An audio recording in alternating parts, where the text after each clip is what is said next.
ప్రజలను రక్షించడంలో నిమగ్నమై ఉన్న పోలీస్ ఆఫీసర్స్ మీద అవాకులు చవాకులు పేరుతో వారి యొక్క ఆత్మస్థైర్యాన్ని దెబ్బతీయడం కోసం చాలామంది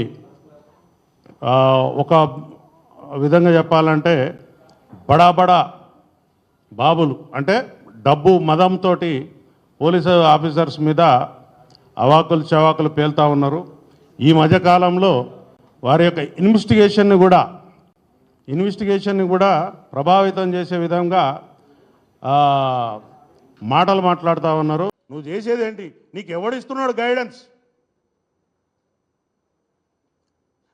చెప్పేది ఒకటి, చేసేది ఒకటి. మీరు మీ తోలు మంచిగా ఉంచుకోకపోతే తోలు పలగొడతాం. నువ్వు ఉన్నదే లీజు జాగలో ఉన్నావు. జూబ్లీ హిల్స్లో భూమి కొనాలంటే ఎంత అవుతుంది? రూపాయి 2 10,000 వస్తుందా? ఎవరో రాజకీయ నాయకుడు ఇక్కడ మీ ఇండస్ట్రీ డెవలప్ కావాలని చెప్పి మీకోసం ఒక సౌలత్ కల్పించారు. వాపును చూసి బలమని పొంగిపోదు. మీకు అంతా వాపే. అది ఎప్పుడు పోతుందో ఆ గాడుపు పోతుంది. పబ్లిక్ తీసి పడేస్తారు. ఆల్రెడీ సగం తీసేసిండ్రు, మిగిలింది కూడా పోతుంది. దయచేసి మా కుటుంబాల నుంచి ప్రతినిధిగా నేను మాట్లాడుతున్నా. పోలీసు వారిని కించపరిచేలాగా కానీ, అవమానించేలాగా కానీ, లేకపోతే బెదిరించేలాగా కానీ ఎవరైనా ప్రవర్తన చేస్తే మాత్రం అది మీ బొంద మీరే దాక్కున్నట్టు అవుతుంది. ఈసారి నుంచి ఉపేక్షించేది లేదు. చట్టపరంగా ముంగడిపోతాం, న్యాయపరంగా ముంగడిపోతాం. ప్రజలలో కూడా తీసుకుపోయి మీ బట్టలు కూడా తీపిస్తాం. పబ్లిక్లో కూడా పోయి ఊరూరికి మీటింగులు పెట్టి మీ బట్టలు కూడా తీపిస్తాం. Be careful.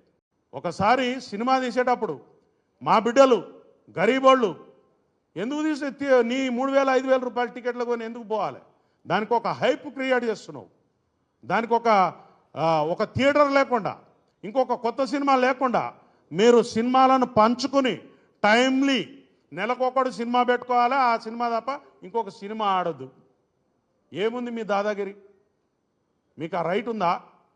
ఒక ఉపాయం ప్రకారం నీ సినిమా తప్ప ఇంకొక సినిమా లేకుండా చేసి ప్రజలను ఆ సినిమానే ఖచ్చితంగా చూసేలా మీరు మలుపుతూ ఉన్నారు. ఒక కెనాల్ వాటర్ పోతుంటే ఏ పంట పొలంలోకి మలపాలనో రైతుకు తెలిసిన లాగా మీరు దీన్ని పండించుకుంటున్నారు. సినిమా టాకీస్లా రేట్లు 100 రూపాయలు, 50 రూపాయలు, 20 రూపాయలు ఉంటుండే. ఆ రేట్లు 100 పక్కన 4 సున్నాలు, 25 పక్కన 2 సున్నాలు. ఏంటిదండి ఇది? What is this? నిన్నెవరు మేము బతిలానేమా మా కోసం ఒక ఇట్లాంటి సినిమా తీసి పెట్టని? పోలీస్ అధికారులు నాకు చెప్పలేదు, నన్ను పిలవలేదు, నేను చెప్తే వెళ్ళిపోయేటోడిని. ఎందుకు చెప్తారు నీకు? నువ్వు తీసిమార్కానువా? నువ్వు మామూలు పౌరుడివి. You are a common citizen. నీకు సిటిజన్షిప్ ఇక్కడ ఉందో లేదో కూడా తెలియదు. నీ ఆధార్ కార్డు ఎక్కడుందో మాకు తెలియదు. ఫస్ట్ ఆంధ్రాలో ఉందా, తెలంగాణలో ఉందా? ముందు అది డిక్లేర్ చేయి మాకు. ఏంటి ఈ వ్యవస్థ? ఏంది నువ్వు చేసే కథ? ఏంది? మా యొక్క అసెంబ్లీ సమావేశాలు నడుస్తున్నాయి, అక్కడ బ్రహ్మాండమైనటువంటి ప్రజల పైసలతో చర్చలు నడుస్తున్నాయి. నీ రామాయణమేంద్రా బాబు మాది ఇక్కడ? నీది ఏంటిది? ఇక్కడ గంట సమయం, it is a valuable time. ఒక నిమిషానికి 2 లక్షలు 3 లక్షలు ఖర్చు అవుతాయి. గంట సమయం పోయింది మా అసెంబ్లీ. ఏమంటావు? అసలు నీ గురించి మేమెందుకు ఇక్కడ బాధపడాలి? పిచ్చిగా నీకు ఈ తెలంగాణ సమాజం చాలా మంచిది, సౌమ్యులు, ఎవరినైనా ఆదరిస్తారు. కాబట్టి మీరు ఇంకా ఇక్కడ నాటకాలు చేస్తూ ఉన్నారు.